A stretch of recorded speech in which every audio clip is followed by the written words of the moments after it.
In the countries where alternative vote, preferential voting is used, it has other advantages which are to do with what we call electoral cleavages. In other words, for example, if you have, as in the Australian case, you may want to vote on a left-right basis, kind of Labour versus Conservative type, left versus right, but you also want to take into account other dimensions of voting, such as territorial parties.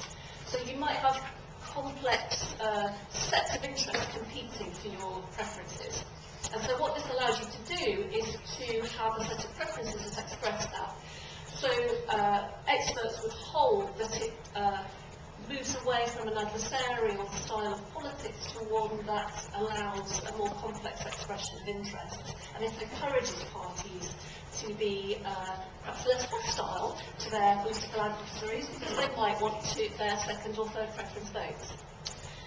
Disadvantages, well, it can end up in some situations that might be regarded as perverse, in that candidates who at the first count are in a winning position don't end up the winner overall once the second or third, etc. votes are taken into account. So you can end up with candidates being elected who don't, in first preferences, have a majority of votes. Also, it's not a proportional system, and in some cases it can be seen as less proportional than a clear first-past-the-post vote, a simple vote for a candidate, and the winning tally is aggregated. In the Australian case, it's tended to produce stable governments, but not always, and the results are sometimes quite unpredictable, as in the recent Australian elections. In terms of whether it would address this question of disproportionate advantage, disadvantage, the jury's out on this one. There have been some studies that suggest that the third party would gain under this system, but also disproportionate power of larger parties could actually be increased. I think I should probably close there and hand over to Megan. Thank you, Susan. I hope you have a better understanding of what AB is if you weren't aware already. If you do have any more technical questions, I'm happy to take them later on. Due to the issue of time, I'm going to move straight on to the first speaker, so I'm going to invite Megan Stodel to open the case for the Yes campaign. So I'll hand over to you. Okay, thank you very much, Henry. Now I'm going to tell you why I support the alternative vote, because basically I think it's more democratic, I think it's more representative, and I think it's fairer than first past the post. First past the post, which we've had at the moment, we've had for the past while in the UK, is something that's more suited to an electoral system where we have two parties. And as everybody knows, we don't just have two parties in the UK.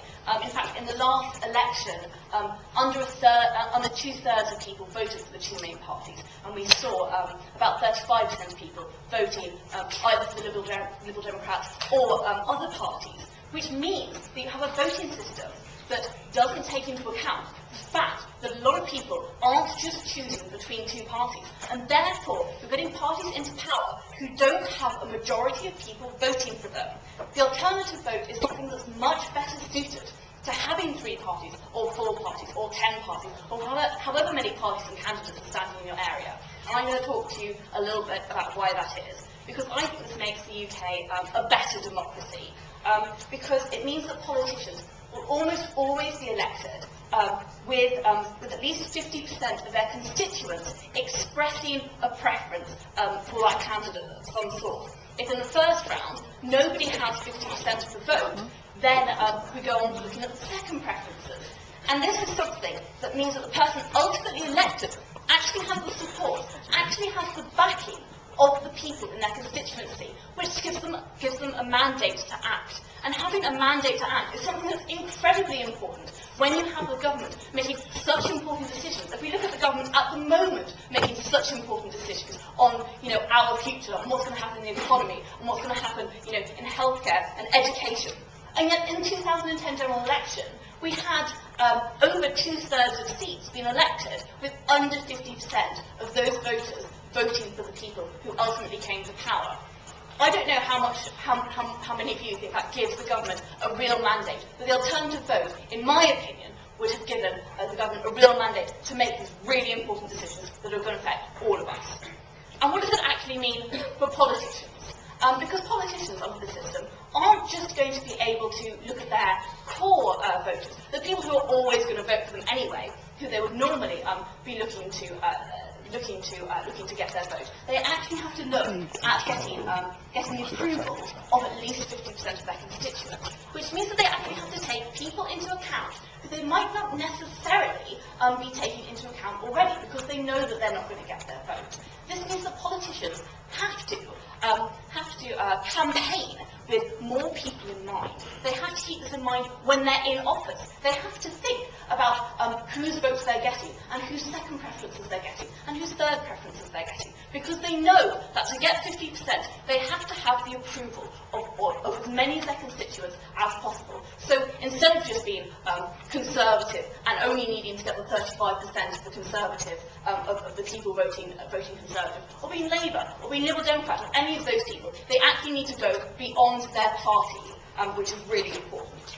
And something else that also has come up quite a lot is tactical voting, because in the last couple of elections, about 15% of people haven't been voting for their first choice party. They've been voting for a different one, which is because they know that their vote is going to be wasted under first past the post. They know that if they vote for the party that is actually their first choice, that is never going to make a difference to the result, and their main priority ends up being keeping a party they don't want out, rather than getting the party that they want in. This is the kind of negative voting that means that we never actually get a realistic view of what people in the country want. When you have first preference, when you have second preference, you can actually vote with your heart and your head. You can say, I'm going to vote for these guys first because they're who I want, and then I'm going to vote for these guys second because they're the people who I'm happy to have in power.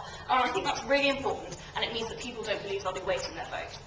In conclusion, voting for first past the post, voting no to AV, is a vote for the status quo. It's a vote saying that what we've got at the moment is fine, that it's fine having politicians elected without a majority, that it's fine having these people making decisions on behalf of the country without a proper mandate. If you vote for AV, then you're voting for progress, you're voting for potential, and you're voting for change, and that's exactly the kind of things I think we should be standing for. Thank you.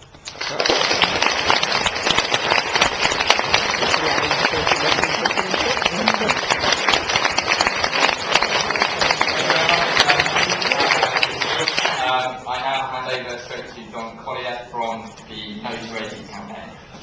Thank you very much. Well, I believe that first past the post is a good system. I believe it's fast, it's clear, it's transparent, it's fair, it's not very expensive, and it's very accountable.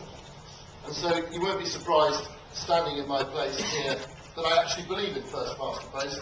I think it's a good thing to have.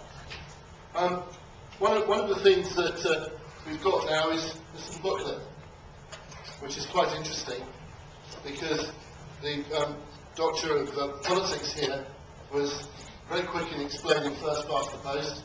It's done here in one page, and I can explain it in 142 characters on Twitter. This one here is the official explanation of AV.